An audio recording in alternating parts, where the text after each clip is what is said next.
Allah berikan keteguhan iman. Semoga Allah tetap berikan kepada kita keteguhan iman dan kesabaran dari berbagai macam cobaan yang menimpa saudara-saudara kita semuanya. Semoga mereka termasuk orang-orang yang dikatakan oleh Rasulullah sallallahu alaihi wasallam, "Idza ahabballahu 'abdan ibtalah." Jika Allah itu sayang sama hambanya, Allah akan uji dia. Jika Allah itu sayang sama hambanya, Allah akan uji dia. Loh, buat apa? Ya, untuk membersihkan dosa-dosa mereka. Untuk menjadikan cobaan dan musibah ini sebagai apa? Tangga-tangga menuju kemuliaan bagi dirinya. Inilah yang harus kita pahami. Bahwa musibah ini kasih sayang bagi orang-orang yang beriman. Musibah ini bentuk sayang Allah bagi orang-orang yang beriman. Semoga musibah yang menimpa kita benar-benar menghapus dosa kita, mengangkat derajat kita, dan kita mengambil ibrah, pelajaran yang berarti buat kita. Kita disuruh bertaubat kepada Allah. Orang-orang beriman yang tertimpa musibah berarti dia disayang. Kenapa? Karena dipercepat oleh Allah. Dipercepat hukumannya di dunia. Tapi mereka, orang-orang yang tidak ada keimanan, kemaksiatan, syirik, justru itu adalah azab yang double bagi mereka. Dunia azab, di akhirat nanti di azab juga. Wal'iyadzubillah. Bagi orang beriman ini bukan azab. Ini adalah kasih sayang Allah. Kasih sayang Allah. Semoga musibah ini menjadi sebuah pintu kebaikan buat kita semuanya. Para jamaah sekalian, hari ini kita masuk di bab yang ke-292. 292 ya. Oh, berarti 29 sebentar. Ya, 292 di sini ya. Kita masuk di bab 292. Bab kita ini fenomena yang banyak terjadi di masyarakat modern saat ini. Apa itu? Penyerupaan, tasyabbuh. Nah, ini jemaah. Tasyabbuh. Ini sebuah fenomena yang sudah mulai merebak di masyarakat kita. Bukan sudah mulai, memang sudah merebak. Lelaki menyerupai perempuan. Perempuan menyerupai lelaki. Ah, ngarang aja. Kan gak ada laki-laki pakai rok. Ya, laki-laki pakai rok mungkin gak ada. Tapi laki-laki yang rambutnya kayak perempuan banyak. Laki-laki yang gaya bicaranya kayak cewek ya banyak. Laki-laki yang jalannya kayak perempuan banyak. Bahkan laki-laki bedakan juga banyak. Kasih bedak lah, kasih ini. Perempuan menyerupai laki-laki. Wah, ini lebih lagi ini. Ini bahasan kita di hari ini jamaah. Tasyabbuh, sebuah perbuatan yang diancam laknat oleh Allah dan Rasulnya. Al-la'nu, seperti yang kita fahami di pertemuan yang lalu adalah apa itu? At-tardu min rahmatillah. Artinya dia dijauhkan dari rahmat Allah. Laknat artinya nggak dikasih rahmat. Kalau nggak dikasih rahmat berarti apa? Ya masuk neraka lah. Ya, karena orang terbebas dari azab, masuk surga itu kan karena rahmat Allah subhanahu wa ta'ala semuanya. Nah, kita ingin mengupas apa itu tasyabbuh dalam pandangan syariah. Kita lihat dulu pengertian tasyabbuh dalam pengertian bahasa. Kalau kita buka-buka kamus-kamus bahasa Arab, mulai dari kamus klasik sampai kamus yang kontemporer, kita akan menemukan makna tasyabuh itu tak keluar dari dua model makna. Yang pertama, menyerupainya, bahasanya begitu, bahasa kamusnya. Menyerupainya, sejalan dengannya, menyerupainya, yakni sama dengannya, sejalan dengan dia dalam sikap dan perbuatannya. Lihat ya, menyerupainya, yumathiluhu, yujarihi, gitu ya, bahasa mereka. Menyerupainya, sejalan dengannya dalam sikap dan perbuatannya. Redaksi kedua yang mereka sampaikan adalah sona'a soni'ahum, melakukan sesuatu yang sama dengan mereka. Ya, menyerupainya, sejalan dengannya dalam sikap dan perbuatannya, melakukan sesuatu yang sama dengannya. Ini makna di kamus-kamus bahasa Arab. Berarti tasyabuh dilakukan oleh dua orang atau dua kelompok yang pada awalnya berbeda. Nah, jadi tasyabuh dilakukan oleh dua orang atau dua kelompok yang pada awalnya berbeda. Lalu salah satunya mengikuti, menyerupai, menyamai lainnya. Dalam hal apa? Sikap dan perbuatannya. Dan melakukan seperti yang dia lakukan. Nah, dan dia melakukan seperti yang mereka lakukan. Ini makna tasyabuh. Bisa dua orang, si A, si B, bisa kelompok. Masyarakat artinya orang banyak. Satu negeri, satu kota, satu suku, ya. Ya, bisa kelompok masyarakat, bisa individu. Di mana ini pada aslinya terjadi perbedaan. Perbedaan sikap, perbedaan perbuatan, perbedaan segalanya, adat, istiadat, istilah kita adat, istiadat, budaya, berbeda semuanya. Lalu salah satu dari kedua ini nyontoh, ngikut, menyerupai dia dalam sikap dan perbuatannya tadi itu. Melakukan perbuatan yang sama dengan apa yang mereka perbuat. Nah, ini makna dari kata tasyabuh, berasal dari kata tasyabbaha atau syabah. Syabah itu persamaan, ada persamaan. Jadi syabah, persamaan. Ya, jadi ada yang sama pada diri mereka. Ada persamaan dari diri mereka. Melakukan perbuatan yang sama, bersikap dengan sikap yang sama, berperilaku dengan perilaku yang sama. Niru, nyontoh, copy paste. Gitu gambarannya. Nah, inilah makna tasyabuh yang dijelaskan oleh para ulama bahasa.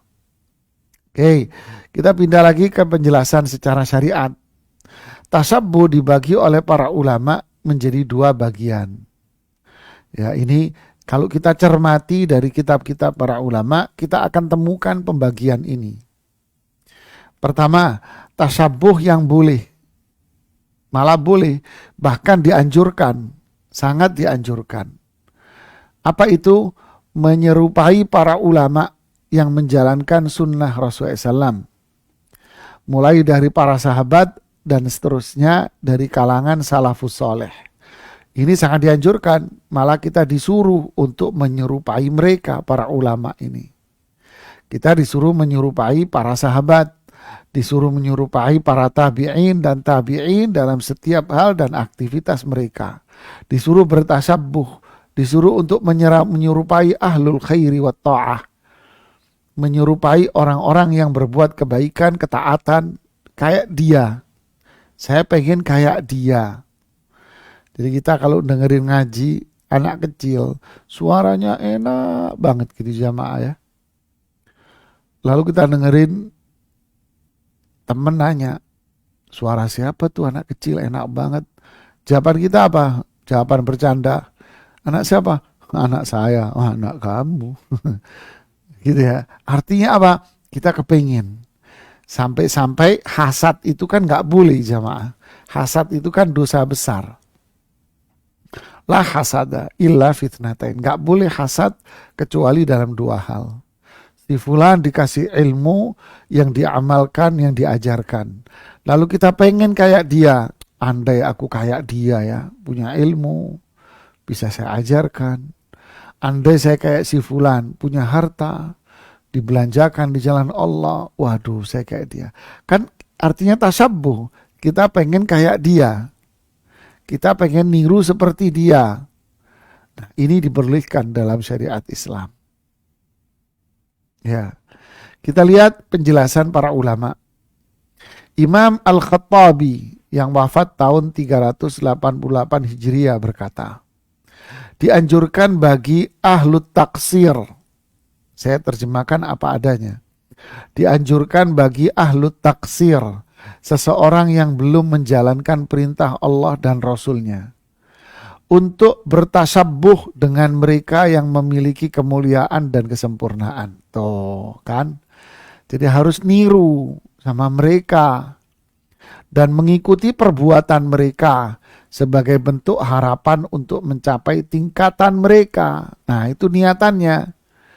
Niru perbuatannya agar kita bisa mencapai seperti yang mereka capai dan ikut serta dalam pahalanya agar kita dapat pahala yang sama seperti mereka. Nah, ini kan namanya tasabbuh juga.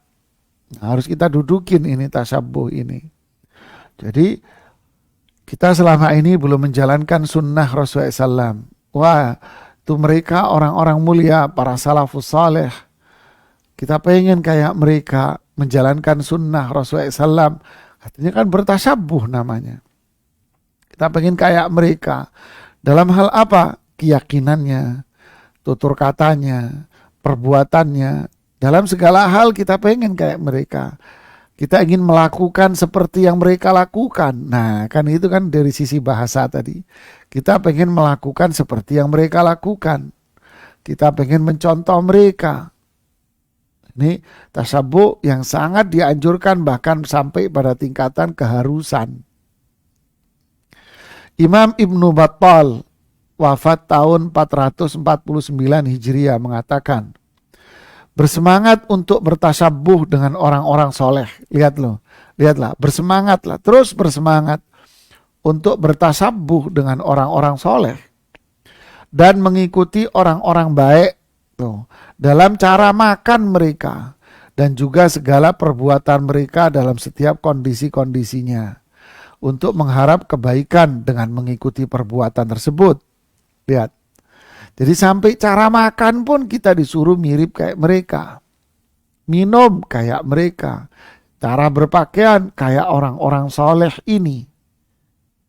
Nah, ini tasabbuh yang sangat dianjurkan sekali.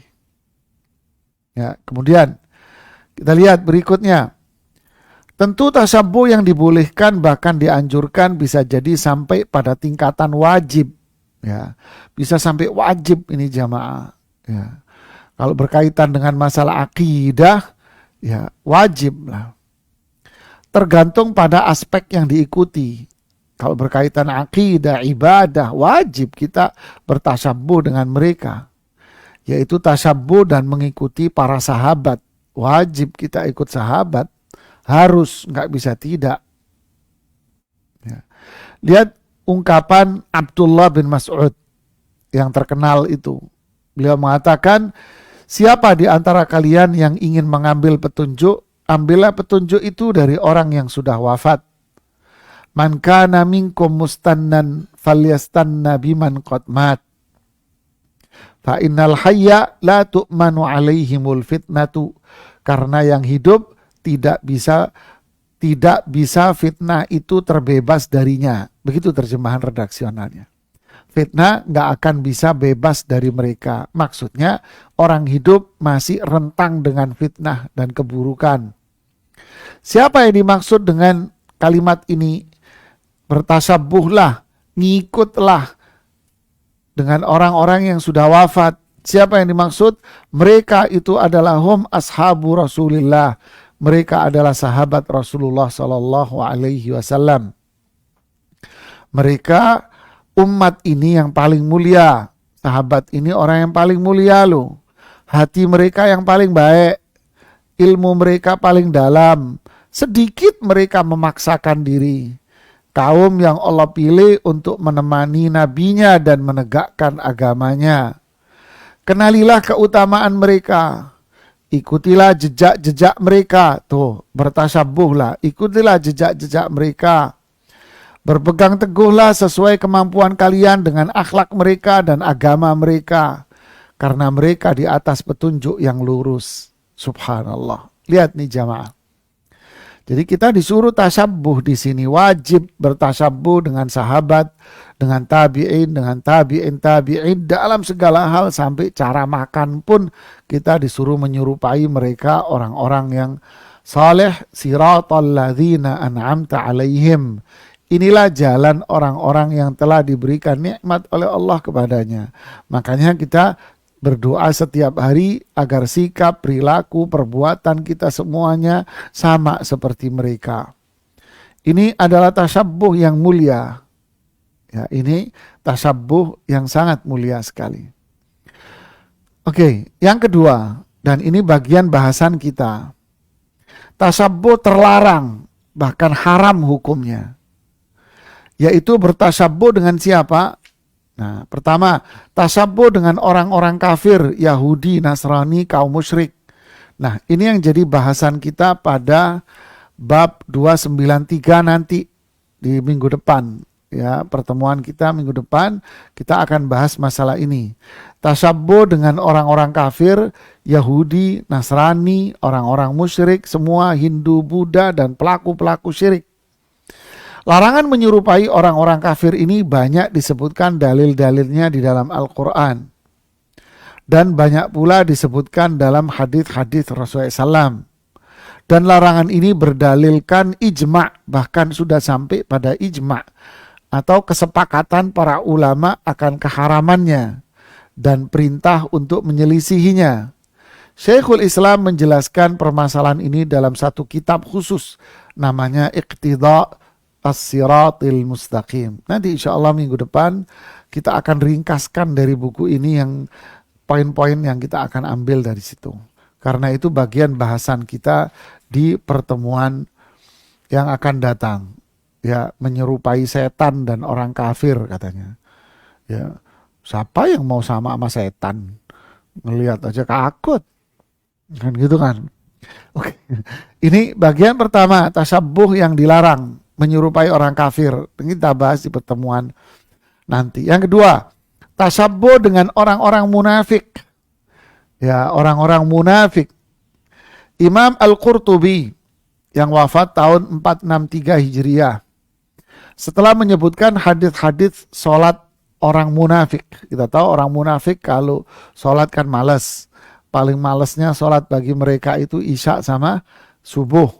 Lalu beliau mengatakan, hadis tersebut mengandung ancaman untuk bertasabuh dengan orang-orang munafik, di mana mereka tidak mengerjakan sholat kecuali malas. Lihat nih. Jadi hadis-hadis itu secara tidak langsung, apa itu? Larangan bagi kita untuk mengikuti, bertasabuh dengan orang-orang munafik. Jadi kalau ada orang yang sholatnya malas, ya berarti apa? Munafik, karena dia sama orang munafik. Ya, kalau dia sombong, ya berarti bertasabuh sama iblis. Hasad, ya berarti tasabuh sama iblis. Gitu kan? Begitulah. Jamaah wal'iyadzubillah. Imam Ibnu Battal berkata, Rasulullah mengajarkan kepada orang-orang beriman bahwa orang munafik itu berat untuk melaksanakan sholat isya dan subuh. Beliau melarang orang-orang beriman untuk menyerupai mereka dan menyamai perilaku mereka. Lihat nih jamaah. Jadi kalau ada orang sholat isyanya males, sholat subuhnya males, berarti dia sama dengan orang munafik. Berarti dia munafik, kalau sama ya munafik berarti. Waliyahzubillah. Kalau ada orang suka bohong, suka khianat, suka nipu, berarti dia munafik. karena dia sama munafik, bertasyabuh dengan orang munafik, dan seterusnya. Yang ketiga, nah ini yang jadi bahasan kita. Saya urai begini biar jelas di depan mata kita ya, karena berkaitan dengan bahasan pada bab-bab setelah ini. Yang ketiga, lelaki bertasyabuh dengan perempuan dan perempuan bertasyabuh dengan lelaki. Nah, jadi laki-laki kayak cewek, cewek kayak laki-laki. Allah telah menciptakan setiap makhluk dengan bentuk fisik yang berbeda-beda dan khusus baginya. Dan pula menciptakan setiap makhluk dengan gaya, sifat, perilaku, dan kodrat masing-masing. Ya, Allah udah ciptakan laki dengan kodratnya, dengan sifatnya, dengan gayanya, dengan wataknya. Perempuan diciptakan oleh Allah dengan fisiknya, dengan gayanya, dengan kodratnya, dengan sifatnya. Oleh karena itu haram hukumnya lelaki menyerupai perempuan dan perempuan menyerupai lelaki, bahkan itu terlaknat jauh dari rahmat Allah. Lihat jemaah, karena merubah. Terlebih lagi mereka yang dengan sengaja merubah ciptaan Allah demi memuaskan hawa nafsunya. Lelaki yang merubah kodratnya sebagai lelaki dengan bentuk dan fisik perempuan, merubahnya dengan sifat-sifat, gaya, dan perilaku perempuan. Atau seorang perempuan merubah bentuk fisiknya, merubah bentuk dirinya dan penampilannya dengan penampilan lelaki. Tentu ini keharamannya lebih besar jamaah. Dan laknat Allah akan tertimpa pada mereka. Azab neraka jadi ancaman berat bagi mereka. Sampai saya menemukan hadis Rasulullah SAW menarik nih jamaah. Sampai ada bahasan ulama fikih yang waktu saya membacanya itu ketawa saya. Diungkap oleh Imam Ibnu Hajar di Fathul Bari. Apa itu? Pertama, Rasulullah SAW menyuruh kalau kita kedapatan orang laki-laki yang merubah bentuknya jadi cewek. Cewek merubah bentuknya jadi laki-laki, tomboy, yang ini bencong. Kalau kita mendapati mereka, terus masuk rumah kita, masuk kantor kita, dalam hadis yang sahih Rasulullah SAW menyuruh mereka untuk apa? Menyuruh kita untuk ngusir mereka. Disuruh ngusir. Suruh ngusir. Ya, lihat, begitu beratnya, diusir. Suruh usir mereka, usir, keluar. Ini manusia-manusia terlaknat ini. Kemudian bahasan yang menarik dari para ulama, ini bencong. Manakah auratnya bencong? Ini diantara yang lucu nih jemaah. Manakah auratnya si bencong ini? Sebagian ulama mengatakan auratnya dia disamakan dengan aurat perempuan. Terus dibantah sama yang lain, oh tidak, karena dia bukan perempuan, dia itu laki.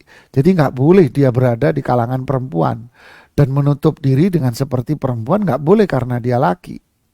Kalau gitu dia diberlakukan seperti laki-laki. Oh nggak bisa, karena dia sudah berpenampilan seperti cewek.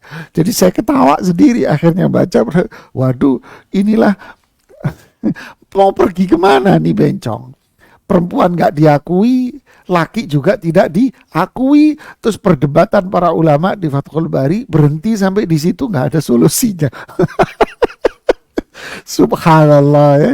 Jadi kita aja, ini manusia model apa ini? Ya manusia apa ini? Ya, jin juga ada jin laki, jin perempuan, nggak ada bencong. Terus muncul ini bencong ini dan minta legalisasi dari status mereka lagi. Waliyadzubillah. Ini dari mana mikirnya ya? Fala haula wala quwata illa billah. Ya, kembali ke materi ini. Jadi ini adalah perbuatan yang dilaknat oleh Allah, dilaknat oleh Rasulullah SAW. Lalu pertanyaannya para jamaah, apa bentuk-bentuk tasabuh yang dilarang? Nah, saya menemukan penjelasan yang detail dari Imam Ibnu Battal di kitabnya Syarh Sahih al-Bukhari, punya Imam Ibnu Battal. Penjelasannya agak detail dibanding dengan penjelasan para ulama yang lain. Ya, dibanding para ulama yang lain lebih detail penjelasan Imam Ibnu Battal ini. Kita lihat, tidak diperbolehkan bagi lelaki bertasyabuh dengan perempuan. Perhatikan ini. Ya, tidak diperbolehkan bagi lelaki bertasyabuh dengan perempuan dalam pakaiannya dan perhiasannya. Termasuk di dalamnya adalah aksesoris yang menjadi kekhususan perempuan. Nah, garis bawahi ini, yang menjadi kekhususan perempuan. Dan juga tidak diperbolehkan bagi perempuan untuk bertasyabuh dengan lelaki atas perkara-perkara yang menjadi kekhususan lelaki. Lihat garis bawahi, kekhususan perempuan, ya, kekhususan laki-laki. Garis bawahi ini penting. Ya. Kemudian dipertajam oleh beliau dengan mengatakan haram bagi lelaki memakai pakaian yang menjadi kekhususan perempuan. Dan juga seperti gelang tangan, gelang kaki, kalung, aksesoris-aksesoris lainnya. Dan haram baginya untuk melakukan gerakan dan perbuatan yang menjadi kekhususan perempuan, seperti berjalan dengan gemulai, berbicara dengan penuh kelembutan. Nah, lo jamaah, ya, pakai cincin, ya, bukan cincin lagi, cincin yang khusus bagi perempuan. Kan lihat garis bawahnya, kekhususan. Apa iya batu akik itu kekhususan perempuan? Enggak kan? Kalau saya pakai batu akik berarti kayak cewek dong. Enggak, itu kan cincin laki-laki memang. Tapi kadang ada laki-laki menggunakan cincinnya perempuan. Apa itu? Ya cincin yang dipakai perempuan. Seperti emas. Emas kan buat perempuan, laki-laki ngapain ngikut? Dengan dalih cincin kawin. Yang lebih lucu lagi, menilai keharmonisan rumah tangga dengan apa? Dengan cincin kawin yang melekat di jarinya. Jadi kalau cincin kawin dilepas, berarti apa? Kamu telah menghancurkan rumah tangga. Banyak kan nonton film India, ya. Aduh, ya akhi, ya ukhti fillah, akal kita taruh di mana? Aduh, banyak kan nonton film India. Ya akhi, berdiri di atas pohon toge, seakan-akan berdiri di atas pohon gede. Allah. Astagfirullahaladzim, ya akhi. Nah, sedih nyanyi, seneng nyanyi, ya timpa musibah nyanyi. Astagfirullahaladzim. Ya. Oh aneh nih. Ini tasyabuh namanya, laki-laki pakai cincin emas. Memang cincinnya modelnya laki-laki. Apa? Kayak permata, batu ake, umpama. Laki-laki memang. Tapi iketannya emas. Ya emas buat perempuan, bukan buat Anda. Ya. Atau pakai gelang-gelang yang biasa dipakai oleh kaum perempuan. Ya, aksesoris, rambutnya panjang. Terus dikuncir pakai kuncirnya cewek. Itu loh yang kuncir-kuncirnya perempuan itu, iketan rambut cewek dipakai sama dia. Fala haula wala quwata illa billah. Jalannya juga dibikin jalannya kayak perempuan. Ya, terus ngomongnya dilembut-lembutin kayak perempuan. Aduh, mules kita dengerinnya kalau orang begitu ya. Yang kedua, Imam Ibnu Battal mengatakan haram bagi perempuan memakai pakaian yang menjadi kekhususan lelaki. Seperti ini contoh beliau, ini seperti apa? Sendal lelaki. Sendal untuk kondisi keras, seperti sendal gunung. Gunung ini kan dalam kurung berarti saya ya. Sendal untuk kondisi keras kata beliau, seperti sendal gunung. Dan pakaian khusus lelaki lainnya. Dan juga sikap yang menjadi ciri khas lelaki. Jadi pakai celananya lelaki. Ya. Tapi kan sekarang sudah nggak ada batasan lagi. Ini juga celana cewek juga. Loh, yang bikin nggak ada batasan itu siapa? Ini kan sudah karena terlalu banyaknya mereka melakukan, akhirnya dihilangkanlah perbedaan-perbedaan itu. Begitu banyaknya perempuan yang menggunakan pakaiannya lelaki. Perempuan pakai hem. karena tuntutan pekerjaan di kantor. Ini kan bajunya laki, Anda pakai. Ya kan, ini baju lelaki nggak boleh. Pakai celana panjang, celana panjangnya lelaki dipakai. Cuma dikasih model sedikit, diganti modelnya, dikasih bunga-bungaan. Tapi celana-celana laki ini. Astaghfirullahaladzim. Karena begitu banyaknya sehingga perbedaan itu akhirnya tidak ada. Kita hanya mengatakan dengan napas yang terhela panjang. La haula wa la quwata illa billah. Inilah kemaksiatan, dosa, perbuatan-perbuatan laknat dilakukan. Makanya musibah gak berhenti-berhenti jamaah ya. Terus Imam Ibnu Hajar al-Asqalani juga mengatakan, Imam At-Tabari berkata, kata beliau, tidak diperbolehkan bagi lelaki bertasyabuh dengan perempuan pada pakaian dan perhiasan yang khusus bagi perempuan dan juga sebaliknya. Saya mengatakan Imam Ibnu Hajar ini juga gaya bicara dan berjalan, kata beliau. Juga gaya bicara dan berjalan.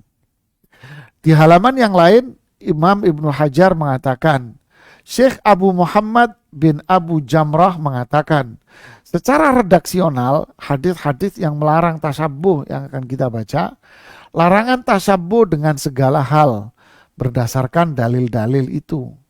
Maksud dari tasyabuh itu pada pakaian, sebagian sifat-sifat, gerakan-gerakan, dan yang lainnya. Bukan tasyabuh pada perkara yang baik. Nah, itu kan ketemu. Nah, bukan perkara yang baik. Jadi kesimpulannya apa jamaah? Nah, ini kesimpulan akhir. Dikatakan tasyabuh terlarang jika terjadi pada sifat-sifat khusus perempuan dan sifat khusus laki-laki. Apa itu? Nah ini dikatakan tasyabuh terlarang jika terjadi pada sifat-sifat khusus perempuan dan sifat-sifat khusus laki-laki. Pada apa? Pakaiannya. Saya ambil contoh ungkapan dari Syekh Abdul Aziz Ibn Baz rahimahullahu ta'ala. Beliau mengomentari masalah menggunakan kain sutra, tapi sutra sintesis. Bukan sutra asli dari ulat sutra, tapi sutra buatan palsu.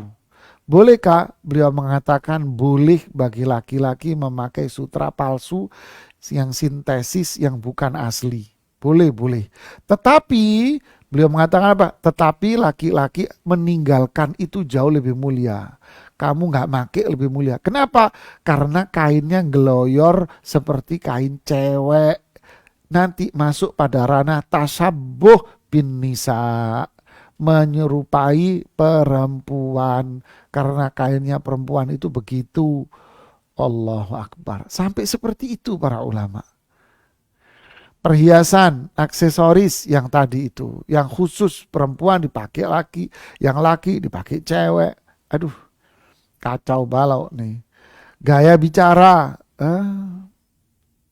jalan, model rambut, tambah kacau lagi ini. Yang cewek dipendekin, pendek kayak begini nih. Yang lakinya dipanjangin. Setelah itu berdalih, sunnah Nabi Pak. Nabi itu rambutnya panjang. Jadi saya mau ngikuti sunnah Nabi. Aduh capek deh jamaah. Sunnah Nabi gimana? Masa kamu jalanin sunnah Nabi cuman rambutnya doang? Lele kata orang Jawa Timur ya. Masa kamu menjalankan sunnah Nabi di rambutnya? Sholat bolong-bolong ngomong sunnah Nabi. Kalau orang Betawi bilang palelu gitu, mohon maaf nih jamaah. Mohon maaf ya. Jadi dia bilang ketika dikritik kenapa rambut panjang sunnah Nabi.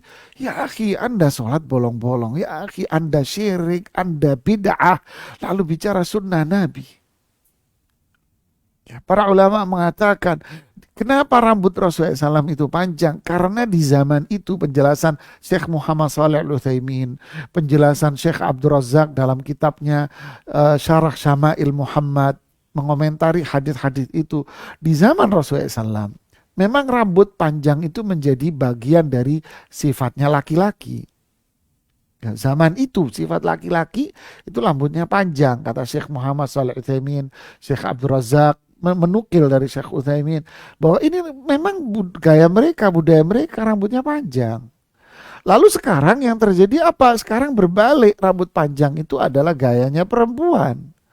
Malah dibalik, sekarang perempuannya yang pendek, pendek kayak gini, kayak rambut saya begini dikit gini. Ya.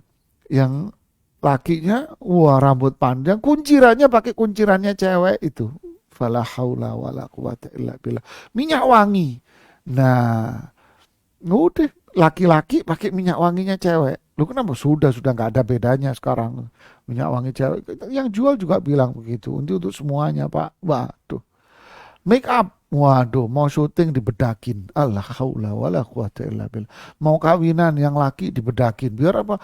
Biar kita Allah bedakin, cuci tak pakai cuci pakai apa? Air, cuci muka, terus pakai tisu beres. Kalau perempuan iya, ragate okeh katanya orang Jawa. Tahu ragate okeh jamaah. Banyak tetek bengeknya. Jadi ada tahap 1, tahap 2, tahap 3, tahap 4. Itu cewek. Anda mau ikut-ikutan make upan segala. Fala haula wala quwata illa billah. Nah, ini penjelasan kita sebagai pengantar dari bahasan tentang apa yang dimaksud dengan tasyabuh, ya apa yang dimaksud dengan tasyabuh dan batasan tasyabuh itu apa? Yaitu kekhususan. Tasyabuh menyerupai, sama kayak dia. Dalam batasannya apa? Batasannya adalah kekhususan. Kekhususan laki, kekhususan perempuan. Dalam hal apa saja? Semuanya. Pakaian ini, itu yang jadi kekhususan. Ya. Wallahualam. Kita masuk di ini ungkapan Imam Nawawi mengatakan larangan laki-laki menyerupai perempuan dan perempuan menyerupai laki-laki dalam berpakaian, gerakan dan hal-hal lainnya. Lihat, dan hal-hal lainnya. Ya. Jadi haram kaum lelaki menyerupai diri sebagai kaum wanita dan haramnya kaum wanita menyerupakan diri sebagai kaum lelaki baik dalam pakaian, gerakan tubuh dan lain sebagainya. Ya. Barakallahu fiik. Kita lihat hadisnya. Hadis yang pertama dari Abdullah bin Abbas radhiyallahu anhuma berkata, Rasulullah Shallallahu Alaihi Wasallam bersabda, Abdullah bin Abbas berkata, Abdullah bin Abbas berkata, Rasulullah Shallallahu Alaihi Wasallam melaknat. Lihat ini, la'ana Rasulullah SAW al-mukhannathina minar rijal. Ya, itu apa? Rasulullah Shallallahu Alaihi Wasallam melaknat laki-laki yang bergaya perempuan. Ya, bergaya perempuan, ya, mukhannathin wal mutarajjilat minan nisa dan perempuan-perempuan yang bergaya seperti laki-laki. Lihat bahasanya, la'ana, dilaknat. Al mukhannath, ya mukhannath itu apa namanya? Para ulama mengartikan mukhannath itu dua, yaitu apa? Mukhannath itu diartikan penyerupaan, ya. Nah, dari tadi saya nggak berdiri ya. Al-mukhannath. Ini menarik nih. Mukhannath. Nah, ini mukhannath itu ada dua pengertian para ulama di sini. Ya, pertama, ya, penyerupaan. Penyerupaan. Artinya apa? Artinya lelaki menyerupai perempuan. Nah, oke. Makna yang kedua dari mukhannath ini adalah makna yang kedua dari mukhannath. Tentu kalau yang ini haram hukumnya. Ini haram hukumnya.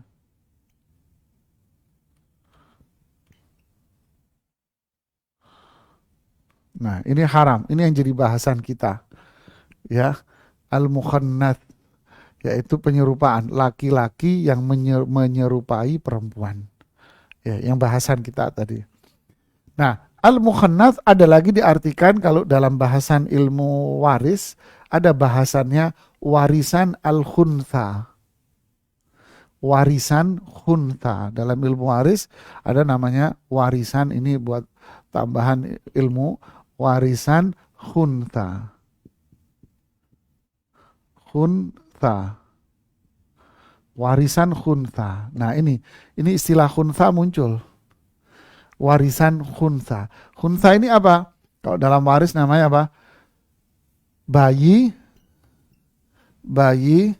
terlahir dengan dua kemaluan. Nah, kalau ini kan bawaan jamaah. Ini bawaan lahir.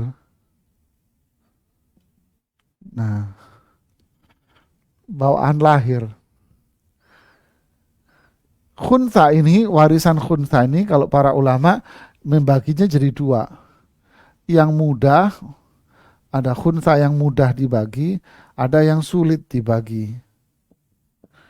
Nah, jadi dalam waris ada itu pembahasan ini. Bayi terlahir dengan dua kemaluan. Saya pernah dapetin kasus seperti ini, kasusnya terjadi di Medan. Ya, seseorang terlahir dan uniknya kalau nggak salah kalau nggak salah ingat ya, waktu itu yang disampaikan ke saya anaknya sudah mulai gede. Allah alam ya. Mungkin di Indonesia cuma terjadi ya. Satu di Medan, satu di Surabaya waktu itu. Ya. Jadi yang di Medan itu yang ditanyakan ke saya. Ya, bayi yang terlahir dengan dua kemaluan. Lalu orang tuanya wafat. Dia masuk ke siapa? Masuk ke laki-laki atau masuk ke perempuan? Nah, kalau zaman dulu kan belum ada teknologi kedokteran yang canggih. Kalau sekarang bisa diketahui oleh ahli-ahli kedokteran itu di bidang ini. Nah, bukan ini yang dimaksud dalam bahasan kita. Ini kan memang bawaan lahir jamaah. Ya, yang haram itu kan yang ini. Nah, ini yang dimaksud. Ya, tentu yang dimaksud di sini ini. Ya, al-mukhannats, gitu ya.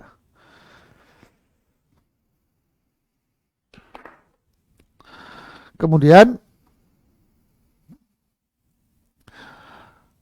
riwayat lain di hadis ini dikatakan la'ana Rasulullah SAW al-mutasyabbihin minar rijal bin nisa wal mutasyabbihat minan nisa bir rijal.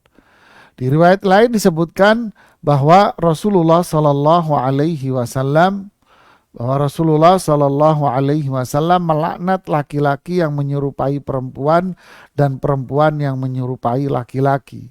Sudah ini bahasanya dilaknat, al-la'nu. Kita tahu la'an itu apa? Tidak dikasih rahmat, jauh dari rahmat Allah. Ya, jauh dari apa? Rahmat Allah. Kalau udah jauh dari rahmat Allah ya sudah, wassalam, bubar jamaah. Ya. Hadits yang kedua dari Abu Hurairah radhiyallahu taala anhu berkata, ya, la'ana Rasulullah SAW ar-rajula yalbisu libsatal mar'ah wal mar'at wal mar'ata talbisu libsatar rajuli. Ya. Rasulullah SAW melaknat seorang laki-laki yang mengenakan pakaian perempuan.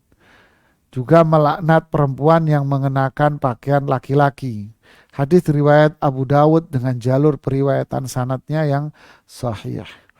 Ini seperti kelihatan yang lebih jelas 100% utuh kalau dulu istilah kita 17-an itu ya. Acara 17-an pawai, lalu di situ muncul laki-laki, bapak-bapak berpenampilan seperti perempuan, pakai daster, pakai rok dan sebagainya, dengan pakai ini daleman dan sebagainya kayak perempuan, terus pakai dandanan perempuan, ini termasuk dalam hadis walaupun tujuannya main-main. Ya, ini bukan mainan ini. Ya, ini perbuatan yang terlaknat dan ini dosa besar. Ya, wal'iyadzubillah. Dan fenomena yang terjadi juga banyak perempuan-perempuan yang berpenampilan seperti lelaki alias apa? Tomboy. Ya, dipotong rambutnya pendek, terus pakai baju-baju laki, kaos, kemeja, celananya laki-laki dipakai, ya celananya jin, ya celana jin ya namanya ya. Ya jin, jin. Ya kalau dialek kita kan apa? Jin gitu kan ya. Dipakai, dipakai ya. Subhanallah. Padahal semua dikasih sesuai kodratnya masih jadi sekarang. Kali apa namanya? Laki-laki ya juga ikut dibedakin. Laki-laki juga di facial. Aduh mas. Ayak-ayak wae Anda deh. Ini perbuatan haram semuanya ya. Kemudian hadis yang terakhir di bab ini lebih serem lagi ini hadisnya waliyadzubillah. Ya, dari Abu Hurairah radhiyallahu anhu berkata Rasulullah SAW bersabda, "Sinfani min ahlin nari lam arahuma." Ada dua golongan ahli neraka yang belum pernah saya melihat keduanya. Astagfirullahaladzim, astagfirullahaladzim. Semoga Allah jauhkan kita, keluarga kita, orang tua kita, teman-teman kita dari azab neraka jahanam. Yang pertama, qaumun ma'ahum siyatun min adnabil baqar ka'adnabil baqar yadribuna bihan nasa. La ilaha illallah. Yaitu kaum yang memegang cemeti cambuk seperti ekor lembu. Bukan sebagai ekor lembu, bukan sebagai ekor lembu gimana. Cemeti seperti ekor lembu. Mereka memukul manusia-manusia itu dengan cemeti itu. Yadribuna biha wujuhan nas. Maksudnya apa? Pemimpin-pemimpin yang zalim semena-mena mengambil hak rakyat hanya untuk mengenyangkan perut pribadi, hanya untuk kekayaan pribadi, mengorbankan rakyatnya. Main gua pikirin, mau sakit kek, mau tenggelam kek, mau kelaparan kek, mau gua pikirin. Yang penting saya kaya. Nah ini pemimpinnya begini ini nanti apa namanya di zaman saya nggak ada, di atasnya neraka juga nggak ada, adanya di mana? Di kolongnya neraka. Waliyahzubillah. Kelompok yang kedua, yang saya tidak ada, saya nggak pernah ngelihat orang kayak gini, saya nggak pernah ngelihat. Ya di zaman saya nggak ada, naudzubillah, ya nggak ada lah di zaman Nabi. Ini manusia-manusia yang ngaku dirinya modern ini. Tapi apa? Modern, populer. Kenyataannya apa? Populer, kata orang Surabaya, pupune diler. Gitu. Pahanya dibuka gitu ya. Seperti ini. Nisaun kasiyatun ariyatun mumilatun ma'ilat. Ru'usuhunna ka'asnimatil bukhtil ma'ilah. La yadkhulnal jannah. Wala yajidna rihaha wa inna rihaha la yujadu min masirati kada wa kada. Dan beberapa kaum wanita yang berpakaian tipis. Oh jamaah, lihat nih, pakaiannya tipis. Dia pakaian, tapi pakaiannya tipis. Kenapa kok pakaiannya tipis? Ya bukan pakaiannya dia, niru pakaian orang lain. Pakaian laki-laki dipakai. Terus atau pakaian dia tapi pakaian layaknya dipakai di dalam rumah. Nyampe ke ujung berung segala macem pakai kaos doang. Telanjang sebagian tubuhnya, telanjang dia. Dibuka pahanya, dibuka lengannya, dibuka naudzubillah. Berjalan dengan gaya ma'ilatun mumilat. Berjalan dengan goyang-goyang gini. Ya, mohon maaf bagian belakangnya disengaja digoyang-goyangin dengan mengatakan ini jalannya mahal nih. Ya mau jalan gini aja, anu dulu, kursus dulu, ya kan? Kuliah dulu, sekolah jalan. Sekolah jalan, boleh kelihatan itu seksinya kelihatan nanti. Ma'ilat, mumilat dengan kepala-palanya ditunjuk-tunjukin, dadanya dibusung-busungin biar kelihatan seksi lah. Ru'usuhunna ka'asnimatil bukht. Kepala kaum wanita ini seperti unta gemuk yang miring jalannya. Jadi rambutnya itu ditambahin sini, tambahan sini, belakang sini cendol gitu. Ya, jadi kayak punuknya unta gitu. Mereka itu tidak dapat masuk surga dan tidak dapat memperoleh bau harumnya surga.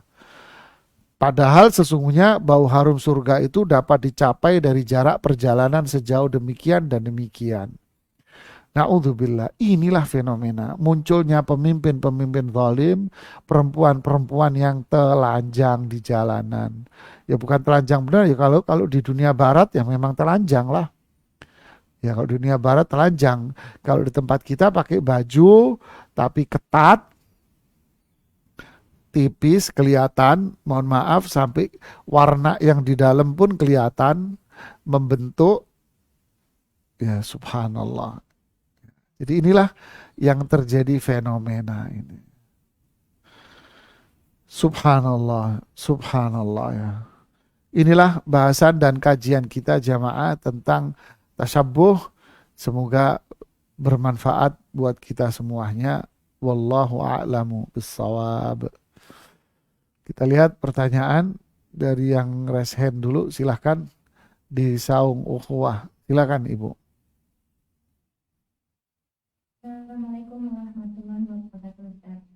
Waalaikumsalam warahmatullahi wabarakatuh.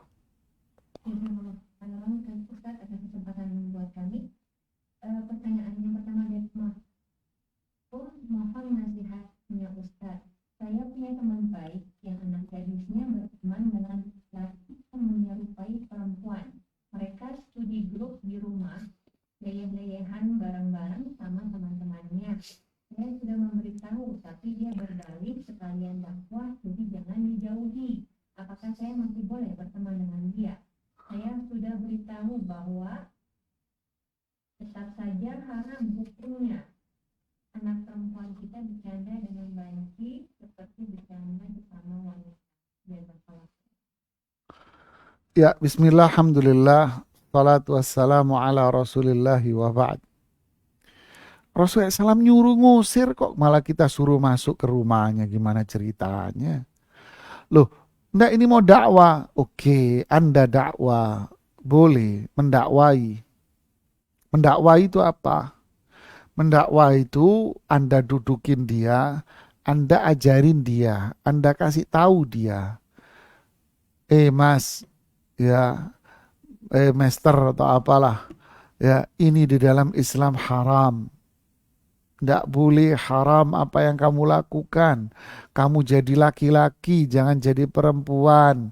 Nasihati di situ, tunjukkan dalilnya. Ini dalilnya, buka kitab Riyadhus Shalihinnya. Ini loh dalil hadis-hadisnya. Dia mendengar, alhamdulillah, dia tetap ngeyel, nggak dengerin, ya sudah tinggalkan. Bukan kita terus berdalih dengan dakwah, terus kita duduk-duduk manis dengan mereka. Ya tidak boleh. Dakwah itu bukan berarti kita duduk-duduk sama mereka. Apakah berarti saya mau mendakwai para peminum minuman keras terus saya harus duduk di kafe tempat mereka mabok? Saya mau mendakwai pelacur, apakah berarti saya harus duduk di tempat pelacuran terus dengan dalih saya begitukah, seperti itukah? Loh enggak, kan ini bukan di tempat pelacuran. Oke, apakah dengan dalih dakwah saya harus bergaul dengan pelacur, bermain? Ini bukan namanya berdakwah. Ini menjadikan kedok dakwah untuk melanjutkan gaya dan cara main dia. Dia susah untuk meninggalkan, ini teman saya, nggak enak, dan sebagainya, dan sebagainya. Tapi dia mengatakan dakwah. Tidaklah. Ya, dakwah itu nasihat, teguran, amar ma'ruf, nahi mungkar. Ya, dia nggak mau, ya tinggalkan. Terus kita tidak boleh duduk sama dia. Bukan tidak mau, bukan kita nggak duduk sama dia. Berarti kita tidak mendakwai dia. Tidak. Kita dakwai dia, kita ingatkan dia, kita samperin, kita dakwahin. Terus jangan bergaul sama dia. Ini dua hal yang berbeda. Jangan bermain sama dia. Kalau enggak, kita terkena azab seperti yang Allah timpakan bagi orang-orang Israel. Apa itu? Duduk dengan orang-orang yang pelaku maksiat. Minum dengan mereka, makan dengan mereka. Jadi ini harus jelas dibedakan sama kita semuanya. Ingat hadis bahasan tentang ghibah yang lalu. Duduk sama orang yang berghibah saja nggak boleh. Apakah berarti syariat Islam ini nggak peduli dengan dakwah mereka? Oh, lain. Kita datang ke rumahnya dukun. Nggak boleh, nggak, saya cuma datang doang. Saya nggak percaya sama dia, saya cuma datang doang. Datang doang, sholatmu nggak diterima 40 hari. Hadis riwayat Imam Muslim. Loh, bagaimana mendakwahi? Dakwahi dia. Saya mau datang, mau mendakwahi dia. Boleh. Saya mau datang ke rumahnya, saya dakwahi. Boleh, boleh, nggak apa-apa. Ini amal mulia. Tapi setelah saya dakwahi, nanti dulu saya duduk dulu, saya pengen tahu dia apa yang dia perlu. Saya nggak percaya, cuma saya pengen tahu. Loh, kan dua hal yang berbeda. Setelah saya dakwahi, saya tinggalin. Saya nggak mau duduk sama mereka. Kalau dia sudah bertobat, kembali di jalan Allah, baru dia kita jadikan sebagai teman kita. Jadi fahami dua hal ini. Jawaban pertama. Kedua, hati manusia ini lemah, Ibu, Bapak. Sekuat apa kita duduk dengan setan-setan? Mohon maaf bahasa saya. Sekuat apa kita duduk dengan pelaku-pelaku maksiat? Jangan-jangan besok kita malah ikut-ikutan sama mereka. Enggak mungkin lah saya ikut-ikutan sama mereka. Oke, Anda enggak ikut-ikutan. Tapi apa? Terkikis iman kita. Ghirah, semangat beragama kita ini jadi luntur. Sholat jadi males, ini ibadah males, belajar ilmu males. Kenapa? Karena duduk sama mereka. Pertemanan ini dahsyat bahayanya. Jadi dari semua sisi apa yang diperbuat itu salah, Ibu. Dan yang ketiga adalah orang tua harus punya power dan punya ketegasan dalam hal ini. Ya, kalau memang kita lihat ini maksiat haram, terlaknat, kita tegas. Nasihati dia, kalau nggak mau jangan bergaul sama dia. Harus tegas dalam hal ini orang tua, kalau enggak anak kita yang jadi kurban nantinya. Wallahu alam. Pertanyaan lainnya?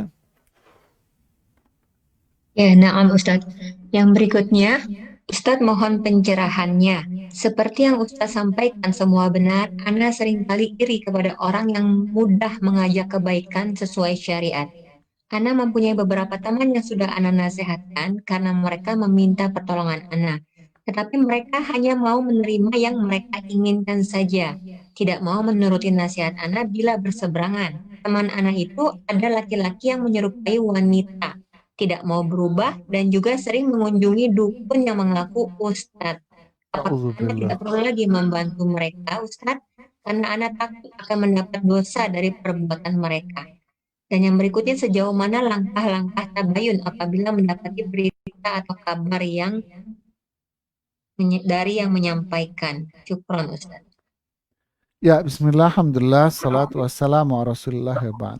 Jawabannya jelas, ayat Al-Quran yang mengatakan, wa idha ra'aital ladhina yakhuduna fi ayatillahi fa'arid anhum.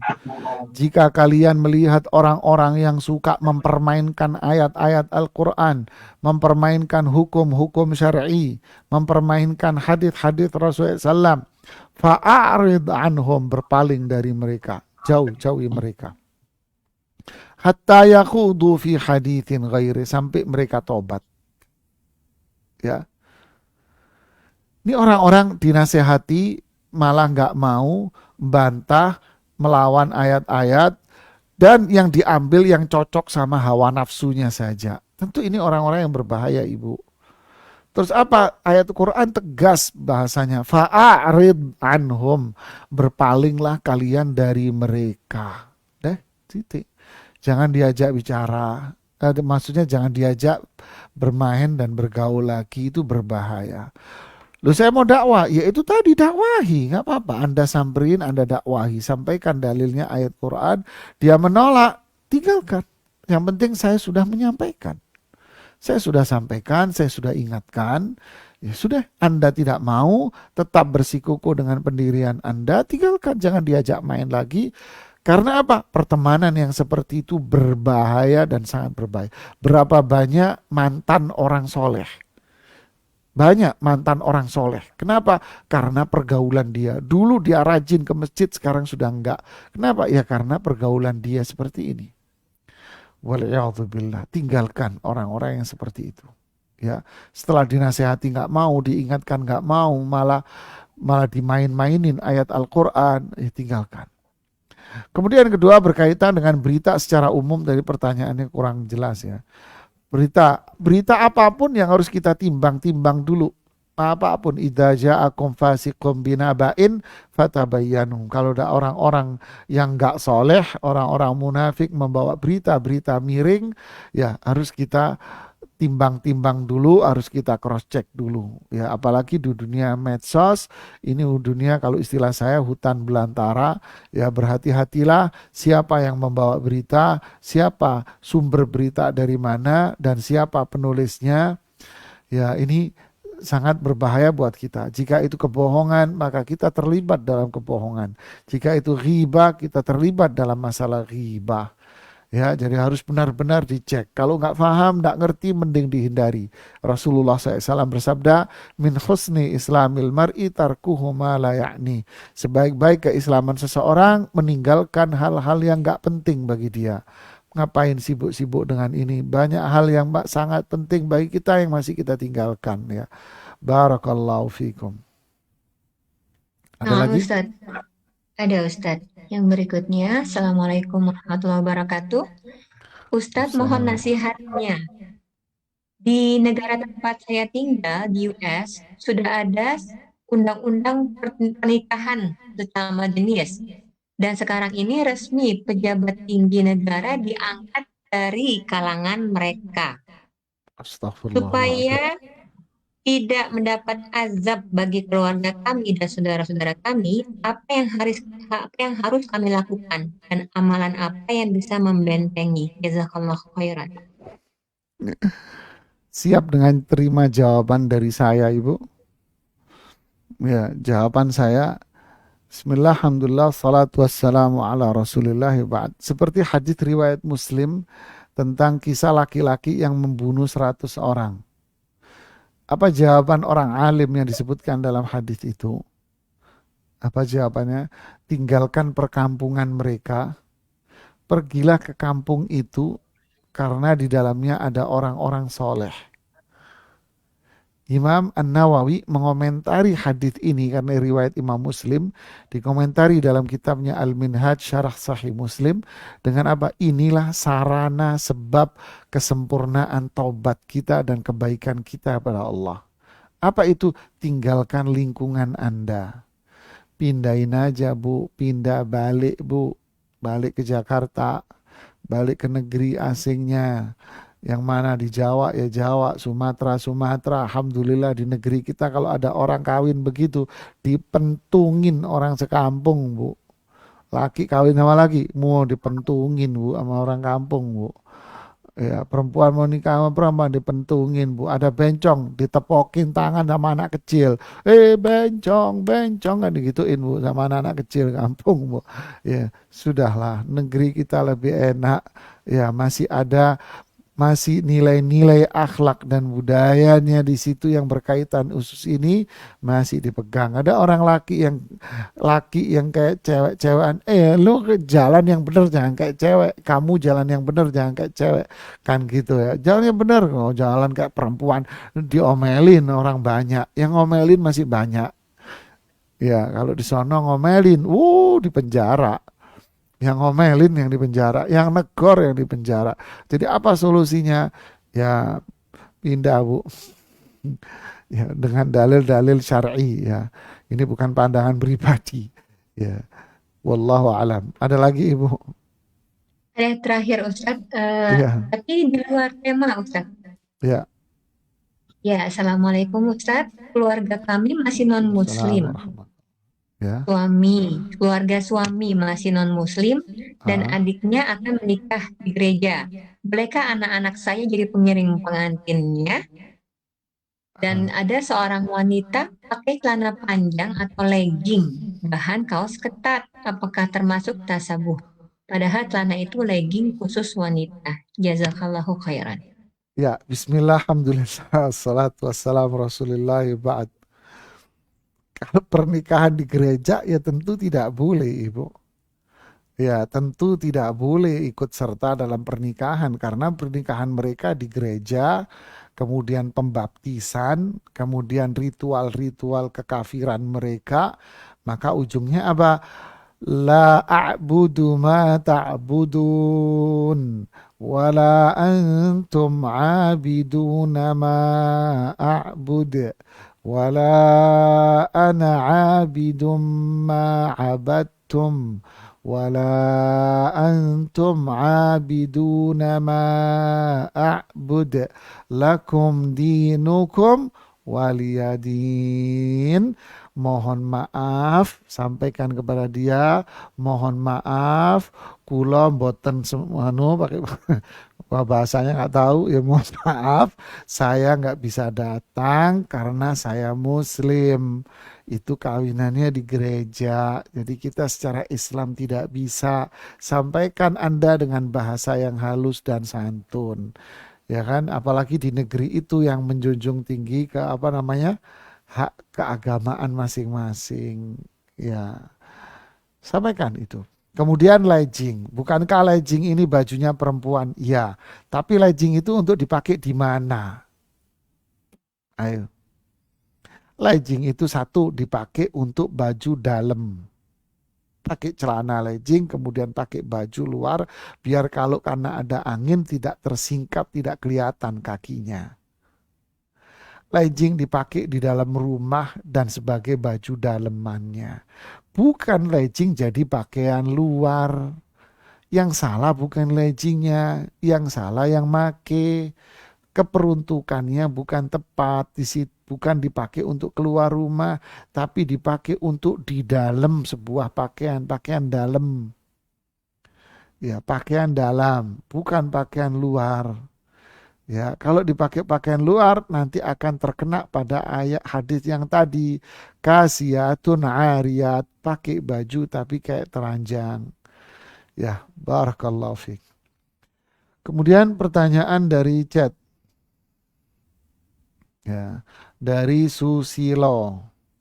Pemakaian hazmat, baju khusus ketika masuk isolasi bagi akhwat, apakah termasuk tasyabbuh? Waduh. Ya, bismillah, alhamdulillah, salatu wassalam rasulullah abad. Ini ceritanya cerita darurat. Ya, ini kan kondisi darurat. Dari sisi kondisi di mana ruangan itu dipenuhi dengan wabah. Jadi kalau pakai baju biasa atau baju tertentu umum, maka akan terjadi penularan dan berdampak buruk pada nyawanya dia. Nah, ini kondisi darurat, wad darurah tubihul mahdzurat. Kaidah fikihnya darurat itu membolehkan apa yang dilarang sebelumnya. Wad darurah tuqaddar biqadariha. Darurat boleh dilakukan dalam kondisi darurat saja. Ya, wallahu a'lam. Dari Ferry, saya dari pendengar Labura bertauhid. Oh, masya Allah, jazakallah khair, dan terima kasih kepada admin dari Labura bertauhid. Ingin bertanya, bagaimana cara kita menjaga diri di zaman sekarang di mana lingkungan kita yang cenderung ikut budaya Barat? Ya, Bismillah, alhamdulillah, salatu wassalam Rasulullah ba'd. Iman, amal saleh, itulah senjata kita. Iman dan amal saleh, terus belajar ilmu, dan terus belajar Quran dan Sunnah, terus aktif di pengajian-pengajian. Cari teman-teman yang soleh dan solihah, cari teman yang beriman pula. Itulah kiat. Terus berdoa kepada Allah Subhanahu wa Ta'ala. Barakallahu fiik. Kemudian dari Mailani Ummu Punta. Ada teman yang mengingatkan saya untuk menyiapkan alat-alat pertolongan seperti tas yang berisi baju, uang, dokumen-dokumen penting, makan, minuman, dan lain-lain, mengingat sedang banyaknya musibah maupun bencana di negeri ini. Katanya juga, coba contoh negara Korea cara survival seperti buat peluit, bikin masker dan makanan dan lain. Pertanyaan saya, apakah ini termasuk tasyabuh? Kalau memang tidak, apakah boleh dicontoh? Saya insya Allah mempersiapkan sesuai dengan petunjuk agama Islam. Mohon nasihatnya Ustadz, bagaimana persiapan untuk menghadapi bencana? Ya, bismillah, alhamdulillah, salatu wassalam, rasulullah ba'd. Persiapan menghadapi bencana itu apa? Yaitu iman dan amal soleh, Bu. Itu persiapannya. Jangan melakukan hal-hal yang berlebihan dan lebay. Ya, beraktivitaslah seperti biasa, normal. Ya, beraktivitas seperti biasa. Jangan hidup kita dipenuhi dengan ketakutan-ketakutan. Kecuali ada tanda-tanda yang akan mengarah kepada munculnya banjir besar. Umpama dari lembaga resmi pemerintah BMKG, yang BMKG daerah atau wilayah yang menginstruksikan kepada wilayah sebentar lagi jam ini akan terjadi banjir bandang, umpama yang terjadi ini, maka kita siap-siap untuk pergi ke tempat yang lebih aman. Ya, kalau enggak hidup kita akan dipenuhi dengan ketakutan. Jangan-jangan jikalau seandainya apabila ibu makan gak enak, minum gak enak, takut lagi musim hujan, hujan dikit, nanti banjir nih. Ya ibu, biasa aja kali. Kita berdoa kepada Allah, ya yakin kebaikan, keburukan semua datang dari Allah, kita serahkan semuanya sama Allah. Ya, kemudian kita rajin berzikir. Innallaha yudafi'u 'anil ladzina amanu. Allah akan menjaga, menyelamatkan orang-orang yang beriman dari keburukan-keburukan itu. Wa kadzalika nunjil mu'minin. Demikianlah kita selamatkan orang-orang beriman dari musibah itu. Sudah serahkan semua sama Allah. Kita beramal saleh, kita berbuat ketaatan, berdoa, beraktivitas seperti biasa, melakukan hal yang wajar-wajar seperti biasa. Ada tanda-tanda musibah kita menghindar. Kalau nggak ada tanda-tanda ya kita beraktivitas sambil berdoa. Wallahu a'lam bishawab. Udah, oke, habis. Oh, ada satu raise hand. Silakan, Ibu Dewi. Assalamualaikum warahmatullahi wabarakatuh. Waalaikumsalam. Silakan, Ibu. Jazakallah khairan Ustadz memberikan kesempatan. Begini Ustadz, bagaimana sikap anak ketika kakak anak kandung masih beragama Katolik dan ketika perayaan dulu sebelum anak mengenal sunnah saling mengunjungi satu sama lain begitu Ustadz, atau berkunjung begitu bagaimana? Ya, bismillah, alhamdulillah, salatu wassalam rasulillah. Berkunjung, silaturahim dengan orang yang ada ikatan rahim dengan kita tetap baik, nggak apa-apa, bagus. Apa dalilnya? Dalilnya adalah Asma putri Abu Bakar As-Siddiq radhiyallahu taala anhu. Ketika radhiyallahu taala anhuma, ketika hijrah ke Madinah, sudah hijrah. Kita tahu Asma putrinya Abu Bakar As-Siddiq ini berasal dari ibu yang musyrikah. Jadi istrinya Abu Bakar yang pertama tidak mau masuk Islam. Lalu dicerai, dilepas karena tidak mau masuk Islam. Karena ini di awal Islam. Dia nggak mau masuk Islam, dicerai sama Abu Bakar. Punya anak Asma. Ya, punya anak Asma dan Abdullah kalau nggak salah dua. Asma sama Abdullah. Nah, ketika hijrah ke Madinah, ibunya Asma yang musyrikah ini berkunjung menemui Asma. Ngelihat ibunya datang, ya ibunya dalam kondisi miskin. Dia datang menemui Asma ingin meminta sesuatu dengan bawa apa, minyak samin apalah gitu mereka. Lalu Asma takut ini dilarang karena ibunya musyrikah. Lalu mendatangi Rasulullah Sallallahu Alaihi Wasallam. Kemudian beliau mengatakan, temui ibumu, terima hadiahnya dan bantu ibumu. Dan disuruh oleh Rasulullah Sallallahu Alaihi Wasallam untuk menemuinya dan menerima hadiahnya. Ketika Fathu Makkah, ayah Abu Bakar As-Siddiq saat itu tentu belum masuk Islam, yaitu Abu Quhafa. Belum masuk Islam. Sampai last minute Fathu Makkah, penaklukan kota Makkah tahun 8, ketika Rasulullah SAW datang, ayahnya masih belum masuk Islam, Abu Quhafah. Apa yang terjadi? Ayah Abu Bakar Siddiq masih tinggal di kota Makkah. Ketika penaklukan kota Makkah, Abu Bakar berkunjung ke rumah ayahnya. Allahu Akbar. Abu Bakar berkunjung ke rumah ayahnya yang sudah tua dan buta. Setelah berkunjung ke rumah ayahnya, sudah tua, buta, rambutnya putih, semuanya dituntun, diajak oleh Abu Bakar As-Siddiq, ayahnya yang buta ini, menemui Rasulullah SAW. Melihat ayahnya Abu Bakar datang, apa yang kata Rasulullah SAW? Wahai Abu Bakar, kenapa engkau ajak ayahmu ke sini? Biarkan aku yang datang mengunjunginya. Allahu Akbar. Dan dalil-dalil yang lain. Silaturahim tetap terjalin, boleh. Ya, Anda mengunjungi, telepon, datang ke rumah, ini, sini, tetap boleh berkunjung, silaturahim, dakwah baik. Semoga dengan silaturahim itu mereka dibukakan pintu hidayah oleh Allah.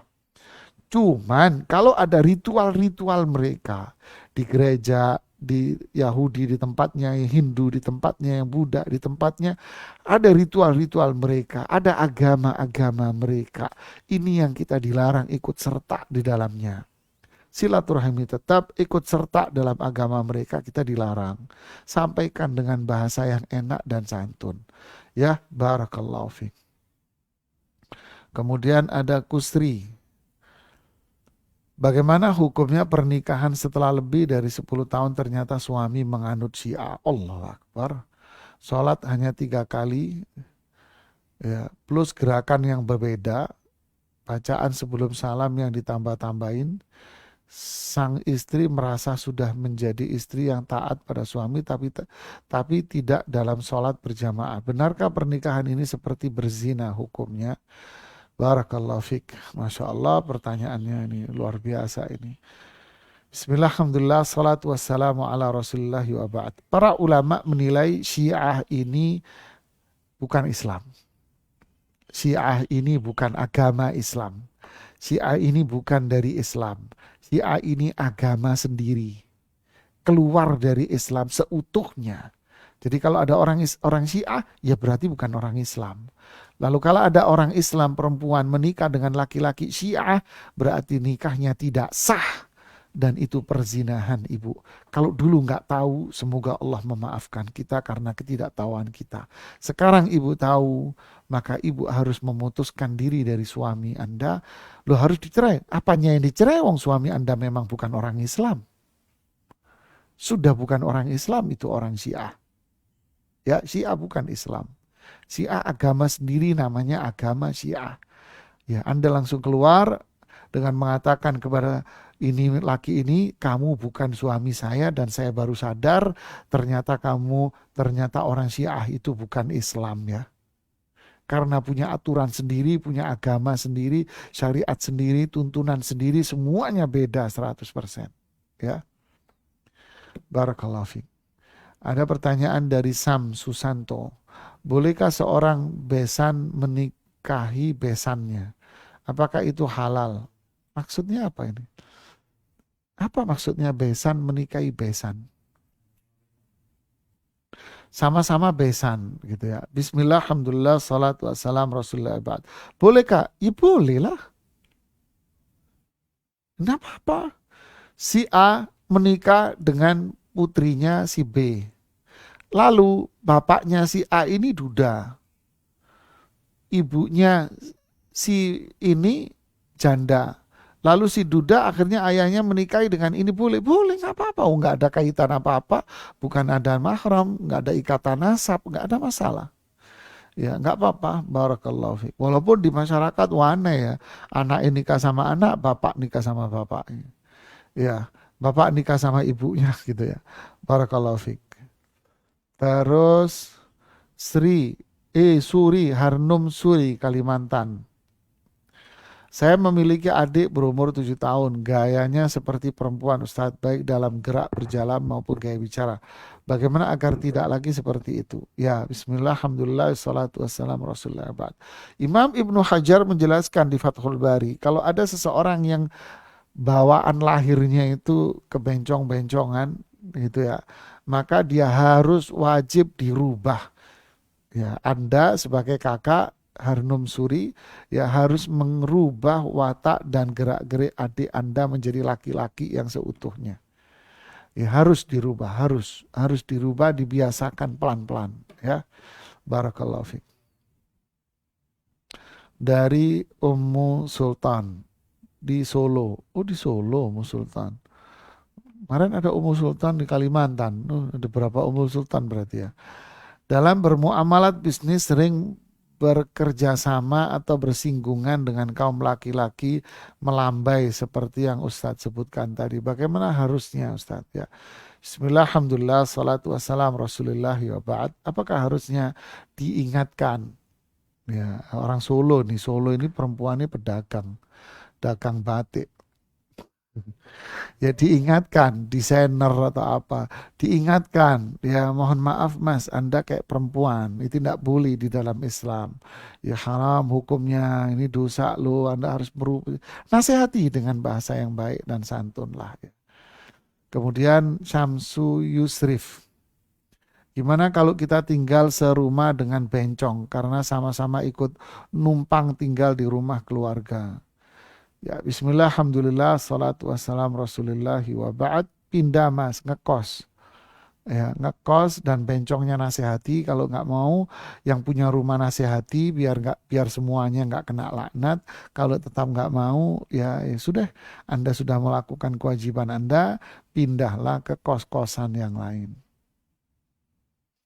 Apa kedudukan khutbatul hajah ketika akan memulai satu kajian ceramah, mengingat sekarang jarang sekali dai-dai salaf yang menggunakannya ketika akan memulai kajian? Kebalik ya.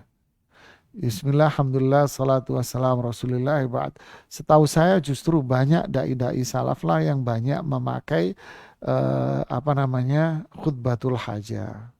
Ya, mungkin terkadang mereka dimix dengan yang lain, diganti dengan yang lain dan sebagainya. Ya, khutbah hajah ini dipakai oleh Rasulullah Sallallahu Alaihi Wasallam, istihbab, ada anjuran sunnah menggunakannya. Ya, sunnah menggunakannya dengan mengikuti Rasulullah Sallallahu Alaihi Wasallam. Kalau enggak juga enggak apa-apa, mungkin dia ingin memvariasi yang lain seperti banyak dilakukan oleh para ulama dan masyayikh yang lain. Pertanyaan terakhir dari Ajis. Bagaimana hukumnya jadi saksi di pengadilan perceraian sedangkan saat kejadian perkara dia tidak menyaksikan, hanya mendengar dari sang penggugat cerai yaitu sang suami. Boleh kita jadi saksi di pengadilan? Ya bismillah, alhamdulillah wa ba'd. Tidak boleh berarti Anda tidak tahu menau. Anda dikasih tahu malah sama yang bersangkutan, ya namanya nggak tahu mas. Kamu jadi saksi ya, pokoknya ceritanya begini. Bisa jadi itu ceritanya tendensius, jadi ceritanya hanya cerita yang subjektif saja, ya. Tidak benar, bisa jadi benar. Anda nggak tahu apa-apa, jadi saksi, jadi dosa nanti ya. Tidak boleh. Ya, tidak boleh akhirnya Anda masuk dalam ranah kesaksian palsu. Waliyadzubillah. Ya, ini yang bisa saya sampaikan. Terima kasih banyak kepada teman-teman semuanya, admin semua yang ikut menyiarkan ini. Semoga bermanfaat buat kita semua. Barakallahu fikum. Jika ada kesalahan, ada kekeliruan, mohon masukan dan koreksinya karena itu murni dari diri saya. Jazakumullahu khairan. Subhanakallahumma bihamdik. Asyhadu an la ilaha illa anta astaghfiruka wa atubu ilaik. Assalamualaikum warahmatullahi wabarakatuh.